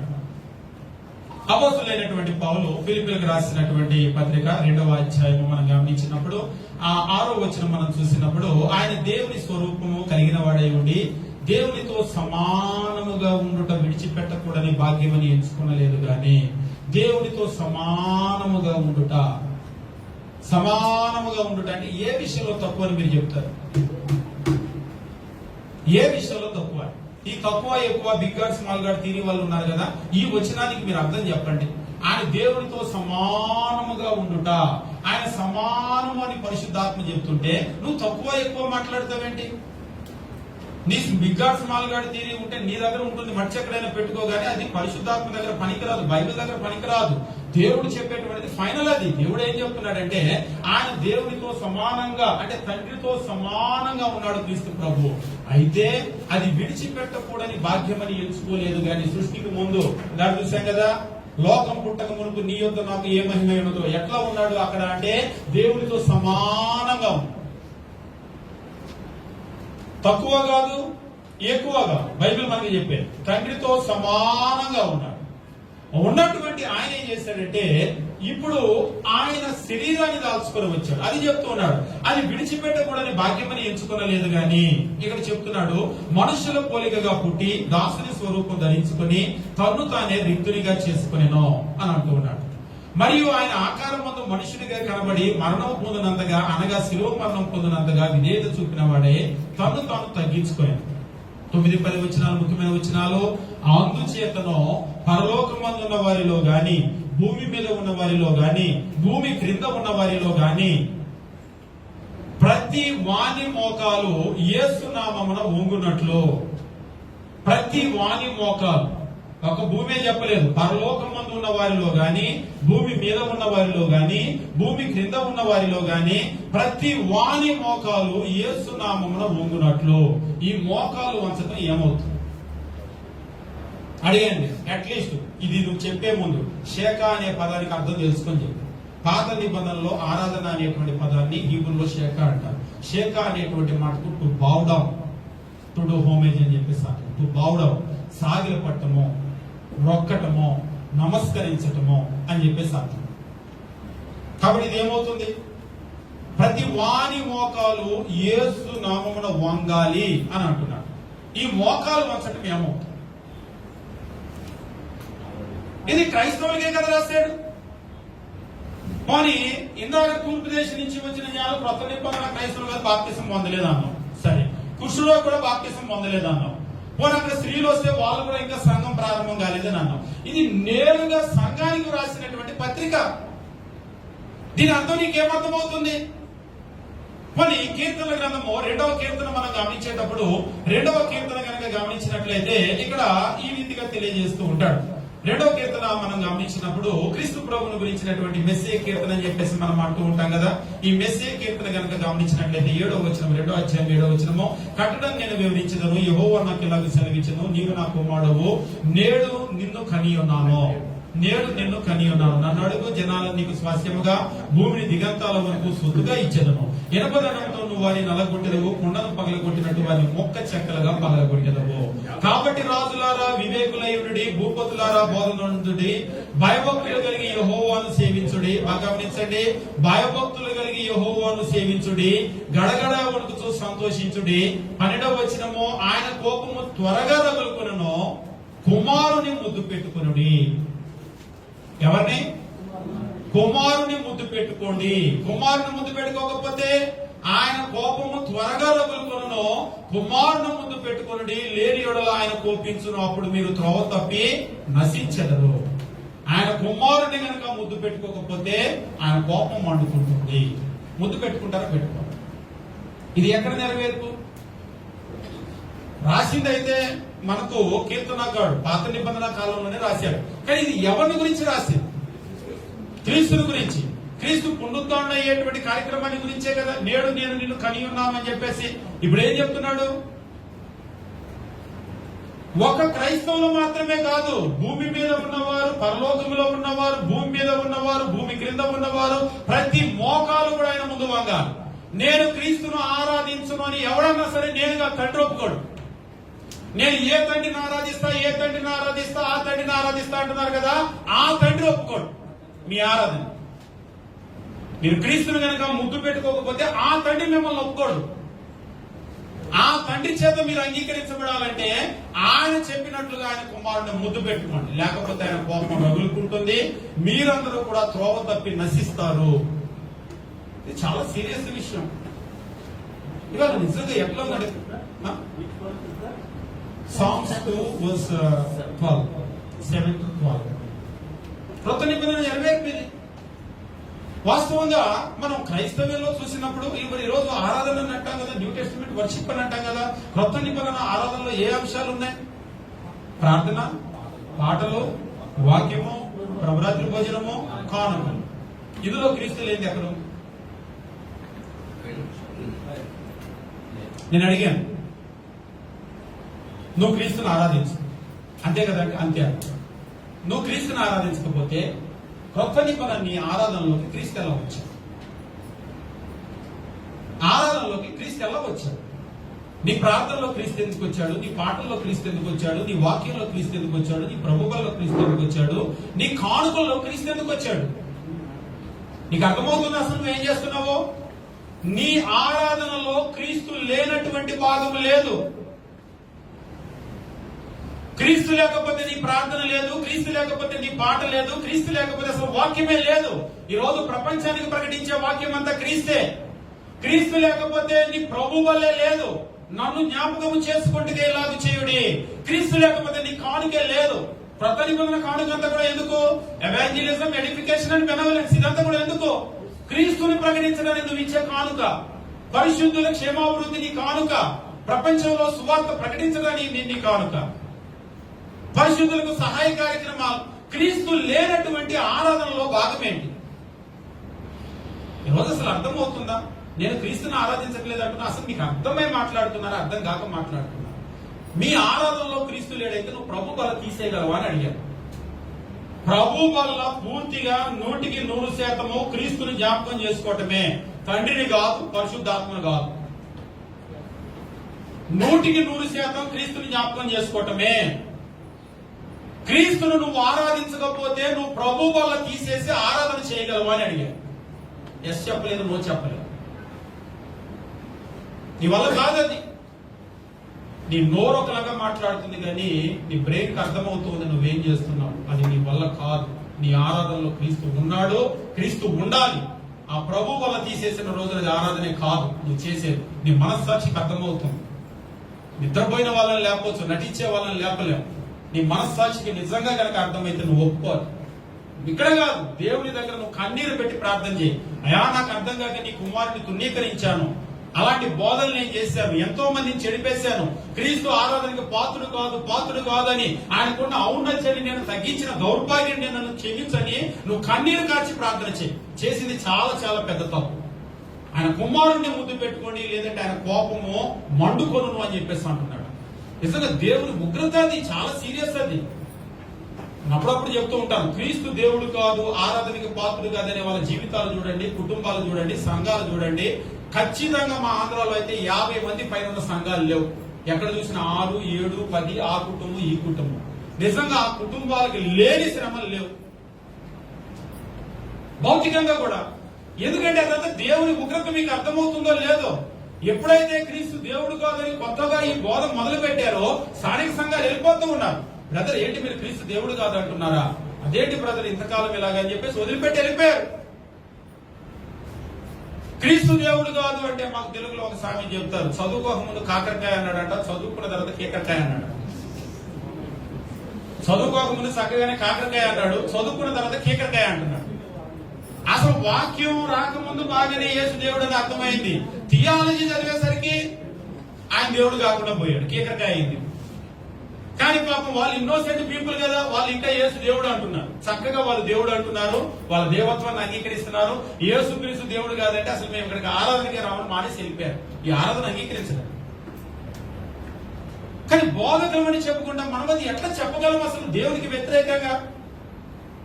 కాబట్టి క్రొత్త నిబంధనలో క్రైస్తవులు ఎక్కడైనా దేవుడిని క్రీస్తు ప్రభుని ఆరాధించారంటే ఆరాధించడం కాదు, ప్రతి మోకాలు వంగాలి అనేటువంటి చెప్పాడు కీర్తన గ్రంథంలో. ముద్దు పెట్టుకోండి, అది కూడా త్వరగా ముద్దు పెట్టుకోండి అని చెప్పేసి అంటున్నాడు. లేకపోతే ఆలస్యం చేశారంటే మండుకుంటుంది ఆయన కోపం అని చెప్పేసి అంటున్నాడు. ఇదేం ఆలస్యం చేసే పని కాదు, చాలా త్వరగా మనం లోబడవలసినటువంటి అవసరం ఉంది.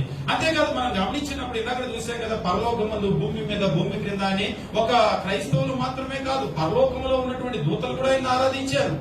ఆయన ఆరాధించినటువంటి సందర్భాలు ప్రకటన గ్రంథం కనుక మీరు చూసినట్లయితే చాలా స్ట్రైట్ గా తండ్రిని ఎలాగైతే ఆరాధించారో, ఎలా మహిమపరిచారో, ఎలా స్తుతించారో అలాగనే క్రీస్తుని కూడా ఆరాధించారు, మహిమపరిచారు. సేమ్ సమానం, ఏమి తక్కువ లేదు, ఎక్కువ లేదు.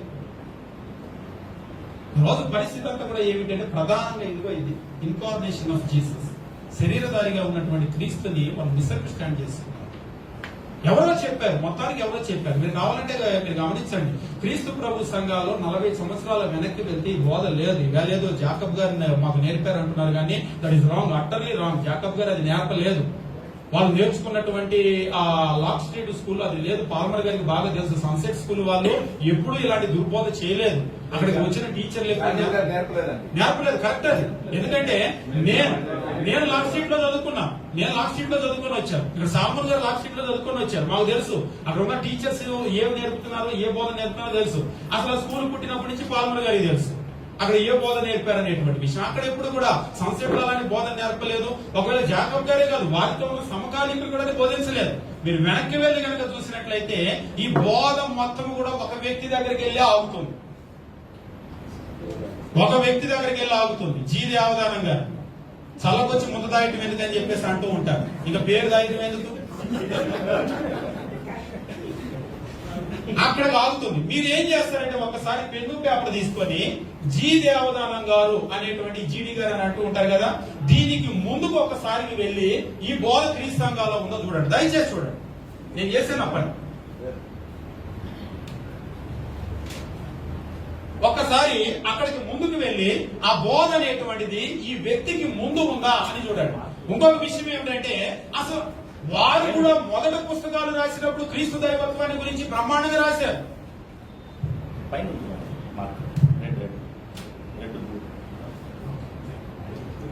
ఇప్పుడు వీరు కూడా ఏంటంటే మొట్టమొదట రాసినప్పుడు, ఎందుకంటే వాళ్ళ పుస్తకాలు మేము చదివి పెరిగిన వాళ్ళు, మేము బైబిల్ స్కూల్లో చదువుకున్నప్పుడు తెలుగులో ఉన్న లిటరేచరే కొద్దిగా, ఆ కొద్దిగా పుస్తకాలు కూడా వారు రాసినాయి. ఆ పుస్తకాలు మేము మాకు బట్టి, నేను ఒకసారి చెప్పాను, దేవదానం గారు బోధించారంటే దేవదానం గారి పుస్తకాలు తీసుకొని నువ్వురా నేను వస్తాను కూర్చుందాము, ఎవరికి ఎంత బట్టి ఉందో మనం చూద్దాం. అవన్నీ బట్టి బట్టి బట్టి బట్టి మేము బయటకు వచ్చిన వాళ్ళు, నువ్వు ఏ లెసన్ అయినది ఏదైనది అని మొదట రాసినప్పుడు బ్రహ్మాండంగా రాశారు అవన్నీ. కానీ ఆ తరువాత కాలంలో ఏమైందంటే ఆ బోధలో మార్పు వచ్చింది. ఇక ఇక్కడి నుంచి ఏమవుతుందంటే మీరు అది బోధలో మార్పు వచ్చి నేర్చుకున్న వాళ్ళు ఇంకొకరికి చెప్పి ఇంకొకరికి చెప్పి ఇంకొకరికి చెప్పి అసలు ఆ చివరిలో నేర్చుకున్న వాళ్ళకి ఇది ఇక్కడి నుంచి వచ్చిందని కూడా తెలియదు. నేను ఓన్ గా స్టడీ చేసి అంటాడు. నాకు తెలిసి మీ ఓన్ స్టడీ ఒకసారి చరిత్రలోకి వెళ్తే మీకు అర్థమవుతుంది ఏ ఓన్ అనేది. కాబట్టి అది ఇక్కడ వచ్చింది. అందుకనే మీరు చూడండి, తెలుగు పీపుల్ ఎక్కడ ఉన్నారో అక్కడ బాగా స్ప్రెడ్ అయింది. ఎవరో ఒకరు ద్వారా ఆ కరోనా వైరస్ ఒకరి నుంచి అక్కడ స్ప్రెడ్ అయినట్టు ఇది తెలుగు చర్చెస్ లోనే, అది కూడా క్రీస్తు సంఘాల్లోనే. ఈ బోధ మళ్ళీ మీరు చూడండి, మత్స్యాకులు ఎక్కడ ఉండదు. అసలు క్రీస్తుని తృణీకరించే పరిస్థితి మత్స్యాకులు ఎక్కడ ఉండదు. అసలు నోరు కొట్టుకుంటారు, అవ్వా ఏంటిది ఇది అని చెప్పేసి. ఇది మరి క్రీస్తు సంఘాల్లోనే, ఎస్పెషల్లీ తెలుగు చర్చెస్ లో ఎందుకు వచ్చిందంటే అలా వచ్చింది. అంటే మన వ్యక్తిని నిందించడం కాదు, వారు ఇప్పుడు భూమి మీద లేరు. ఆయన బ్రతికున్నప్పుడు కూడా చివరిలో మేము ఫోన్ చేశాం, సార్ మీతో దైవత్వాన్ని గురించి మాట్లాడాలి అంటే రండి నాయన అని చెప్పేసి అన్నారు. తర్వాత అన్ఫార్చునేట్లీ కరోనాలో వారు చనిపోయారు. బ్రతికి ఉంటే వాళ్ళతోనే మాట్లాడి వీడియో చేసి పెట్టేవారు. అందుకని యూట్యూబ్ లో జీ దేవదానం గారు పెద్ద ఆయన అయినా సరే ఈ బోధ స్ప్రెడ్ అవుతుంది, దీనికి మందు ఏంటంటే ఇక్కడ వేస్తే తప్ప మందు ఆగదని, పెద్ద ఆయన చనిపోయినైనా వారి మీద వాళ్ళు చేసిన బోధని కట్ చేసి అది ఎట్లా తప్పనేటువంటి చెప్పింది యూట్యూబ్ లో ఉంది. అది నేను చెప్పిన తర్వాత చాలా మందికి చాలా పెయిన్ అయిపోయింది. అంటే వ్యక్తిగా దేవదానం గారిని మేము గౌరవిస్తాం, మాకు అపారమైన గౌరవం, వారి పుస్తకాలన్నీ మేము చదివాం. కానీ ఈ బోధ మాత్రము అది తప్పు, వాక్య ప్రకారం తప్పు. మేము ఈ ఒక్క బోధ విషయంలో దేవదానం గారిని తప్పు అంటున్నాం, కానీ వారు చెప్పిందంత తప్పని మేము అనటం లేదు. వాళ్ళు నెంబర్ 1 టీచర్, మేము ఒప్పుకుంటాం, మేము విన్నాం, మేము నేర్చుకున్నాం, మేము చదివాము. అందులో వాక్యానుసారంగా ఉంటే అంగీకరిస్తాం, వాక్యానికి విరుద్ధంగా ఉంటే కూడా మేము దేవదానం గారి భక్తులైతే అవ్వలేము. మేము దేవుని భక్తులు క్రీస్తు భక్తులుగా ఉండగలం, కానీ వ్యక్తి పూజ అయితే మేము చేయలేము. ఈ రోజు మేము చెప్పినా కానీ మేము చెప్పింది బైబిల్లో ఉంటే మీరు అంగీకరించండి, లేకపోతే తీసి పక్కన పడేసేయండి. అంటే వ్యక్తి పూజ చేయవద్దు క్రీస్తు ప్రభు సంఘం. ఈ వ్యక్తి పూజ చేయడం వల్ల ఏమైపోయిందంటే, అంటే ఇప్పుడు మనం పట్టుకున్న దాన్ని మనం ఓడిపోతాం, మనం సేమైపోతాం ఏమో అనుకుంటాం. నేను చెప్పాను, ఇదేదో గెలుపు ఓటములకి సంబంధించినటువంటి విషయం కాదు, మన నిత్యత్వానికి సంబంధించిన విషయం. దయచేసి మీరు అట్లా మీరేం ఫీల్ అవ్వద్దు. ఇప్పుడు ఉదాహరణకి మేము చెప్పామంటే మేమైనా పుట్టడం నేనైనా బైబిల్ పట్టుకొని కొత్త నిబంధన పట్టుకొని నేనైనా భూమి మీదకి వచ్చానా? రాలేదు. నాకు ఎట్లా వచ్చింది బోధ? ఎవరో నేర్పితే నేను నేర్చుకున్నాను. ఒకవేళ నాకు మంచి నేర్పితే మంచి నేర్చుకుంటాను, చెడు నేర్పితే చెడు నేర్చుకుంటాను, అంతే కదా. ఈ రోజు మనం ఏమి నేర్చుకున్నామో దాన్నే చెప్తున్నాం. ఒకవేళ అందులో పొరపాటు ఉంటే సరి చేసుకోవాల్సినటువంటి అవసరం ఉంది. అంతేగాని ఇది మన ఓన్ బోధేం కాదు, ఎవరో ఒకరు చెప్తేనే. ఉదాహరణకి దేవదానం గారే ఉన్నారు, గుంటూరులో క్రీస్తు సంఘమా? కాదుగా. ఎవరో చెప్పారు వాక్యమో, ఇక్కడికి వెళ్ళారు, లాక్ స్ట్రీట్కి వెళ్ళారు, నేర్చుకున్నారు. నేర్చుకున్న తర్వాత దాన్ని చెప్పారు. కాబట్టి దేవదానం గారితోనే కొత్త నిబంధన పుట్టలేదు, కొత్త నిబంధన క్రైస్తవ్యం పుట్టలేదు. అది 2000 సంవత్సరాల నుంచి ఉంది. ఒకసారి ఒక ఆయన అన్నాడు, సార్ అంటే నీకు ఎక్కువ తెలుసా? ఒకటి మాత్రం మీరు వినండి, పరలోక రాజ్యపు తాలపు చెవులు పేతురుకి ఇచ్చారు, జీడి గారికి ఇవ్వలేదని చెప్పారు. అది మాత్రం మీరు ఒప్పుకోవాలని చెప్పారు. పరలోక రాజ్యపు తాలపు చెవులు పేతురు గారికి ఇస్తే పేతురు ఓపెన్ చేశారు, కానీ జీడి గారు కాదు. ఆయన ఓపెన్ చేసిన దగ్గర నుంచే కొత్త నిబంధన సంఘం ప్రారంభమైంది. ఆ తర్వాత వాక్యం తెలిసింది. ఇంతకు ముందు భూమి మీద ఎవరికి వాక్యం తెలియదనే భ్రమలో మీరు ఉండొద్దు, దయచేసి ఉండొద్దు. దేవదాన గారికి వాక్యం నేర్పిన వాళ్ళు ఉన్నారు, టీచర్స్. ఆ టీచర్స్ నేర్పిన వాళ్ళు ఉన్నారు, వాళ్ళకి నేర్పిన వాళ్ళు. మీరు ముందుకు కనుక వెళ్తే మొదటి శతాబ్దంలో ఆ 2వ అధ్యాయం అపోస్తలుల కార్యాలు 2వ అధ్యాయం దగ్గరికి వెళ్ళి ఆగుతారు. అక్కడి నుంచి వచ్చినటువంటిది అది. అంతేగాని ఇది మనం ఓన్గా చేసినటువంటిది ఏమీ కూడా లేదు. కాబట్టి ఇందులో మనం గమనించినప్పుడు క్రీస్తు ప్రభు ఆరాధనకి పాత్రుడు అనేటువంటి విషయం బైబిల్ చాలా క్లియర్ గా చెప్తూ ఉంది. దాన్ని ఎవ్వరు కూడా కాదనడానికి లేదు. ఒకవేళ కాదు కూడదు మేము రుజువు చేస్తామంటే నెల్లూరులో మేము బాహాటంగా చెప్పాం, ఇక్కడే ఈ ఊర్లోనే ఉంటాం, మాట్లాడే వాళ్ళు ఎవరైనా ఉంటే రావచ్చు. మేము దేవదానం గారికి ఫోన్ చేశాం, ఆయన రండి ఆయన అన్నాడు. అన్ఫార్చునేట్లీ లేరు. ఈ బోధలో ఉన్న ప్రతి ఒక్కరికి కూడా మేము ఫోన్ చేసి అడుగుతున్నాం, రండి 4 గదుల మధ్యలో కాదు పబ్లిక్ లోకి వెళ్ళి మనం మాట్లాడదు. ఎందుకంటే కన్ఫ్యూజన్ లో ఉన్నారు. మీరు ఏం నమ్మారో ఎందుకు నమ్మారో చెప్పండి, వచ్చినా వాళ్ళ ముందు పెట్టండి. యేసు దేవుడు కాదు అనేటువంటి ఒక వ్యక్తిని పిలిస్తే ఆయన ఎన్నో వచనాలు చూపించాడు. ఇందులో నాకు ఎక్కడ దేవుడు కాదని కనబడలేదు. నీకేమైనా కనబడితే చెప్పన్నా. ఇక్కడ యేసుని ఆరాధించకూడదు అని ఒక ఆయన చెప్తానన్నాడు, వచ్చాడు. యోహాను సువార్త 4వ అధ్యాయం చూసి తండ్రిని ఆరాధించమన్నాడు. నేను వద్దంటే నువ్వు ఆ వచనాలన్నీ నాకు చూపించాలి. నేను తండ్రిని వద్దాను లేదుగా, అయ్యని నాకెందుకు చూపిస్తున్నావు? నేను అడిగింది ఏంటి? క్రీస్తుని ఆరాధించకూడదు అని నువ్వంటే ఆ వచనం చూపించాను, అది చూపించి నీ చేత లేదు. అంటే తండ్రిని ఆరాధించమన్నాడు కాబట్టి క్రీస్తు పాత్రుడు కాదు అని నువ్వు అంటున్నావు, అది మాత్రం తప్పు. ఒకటి అన్న తర్వాత రెండోది మీరు కలుపుకోదు. తండ్రిని ఆరాధించమని చెప్పాడు, క్రీస్తును ఆరాధించారు. ఒకవేళ క్రీస్తు ఆరాధనకి పాత్రుడు కాకపోతే ఆయన ఒప్పుకునేవాడు కాదు. ఇందాక సోదరులు చెప్పారు, సుధాకర్ గారు చక్కగా చెప్పారు. పేతురు ఆయన కొన్నేళ్ళ దగ్గరికి వెళ్ళినప్పుడు పాదాల మీద పడబోతే ఆయన వద్దని చెప్పేస్తా అన్నాడు. అది ఎట్లా చెప్పారు నాకు అర్థం కాలేదు. అదేంటి ఏది వెళ్ళిన తర్వాత నేను కదా చెప్పాలి, నాదంతా సుధాకర్ గారు చెప్తున్నారు అనుకున్నా. నేను కదా చెప్పాలి, అది వారి ఆర్గ్యుమెంట్ లో చెప్తున్నారేంటి? ఆ తర్వాత ప్రకటన గ్రంథంలో కూడా అక్కడ యోహాను దేవదూత కాలం మీద పడితే వద్దు సుమి, నేను కూడా నీ వంటి సహదాసుని అని అన్నాడు. అంటే దాని అర్థం ఏంటి? అక్కడ పేతురు గాని యోహాను గాని వాళ్ళు ఆరాధించడానికి కొన్నేళ్ళు పేతురు ప్రయత్నం చేసినప్పుడు కరెక్ట్ గా మాట్లాడారు వద్దు అని. వాళ్ళు యథార్థవంతుడు. యేసు క్రీస్తుని ఆరాధించినప్పుడు వద్దు అని చెప్పకపోతే ఆయన యథార్థవంతుడా? అంటే కనీసము పేతురుకున్న యథార్థత, దేవదూతకున్న యథార్థత యేసుకు లేదని మీరు చెప్తున్నారా? ఆయన ఆరాధనకి పాత్రుడు కాబట్టి యాక్సెప్ట్ చేశాడు అంటే ఆయన ఆరాధనకి పాత్రుడు అంతే. కాకపోతే చెప్పేసి ఉండేవాడు పేతురులాగా వద్దు అని, దేవదూతలాగా వద్దు అని. అంటే ఒక పేతురుకు ఉన్నటువంటి యథార్థత, ఒక దేవదూతకు ఉన్న యథార్థత క్రీస్తుకు లేదని అంటారా? వచ్చి ఆరాధించినా కానీ ఆయన ఏం చెప్పలేదంటే, అంగీకరించాడంటే.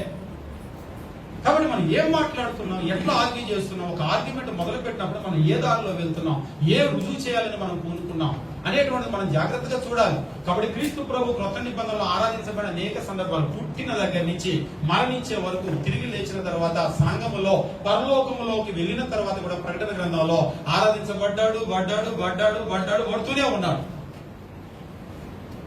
దాన్ని ఎవరు కూడా కాదండి.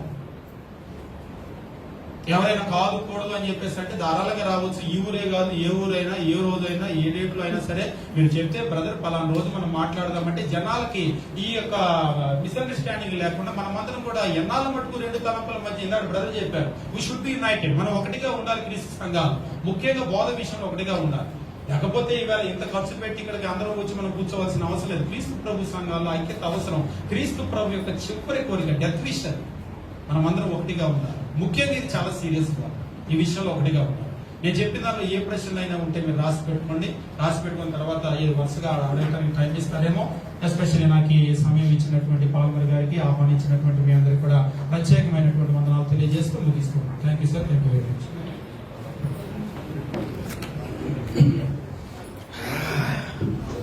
Thank you.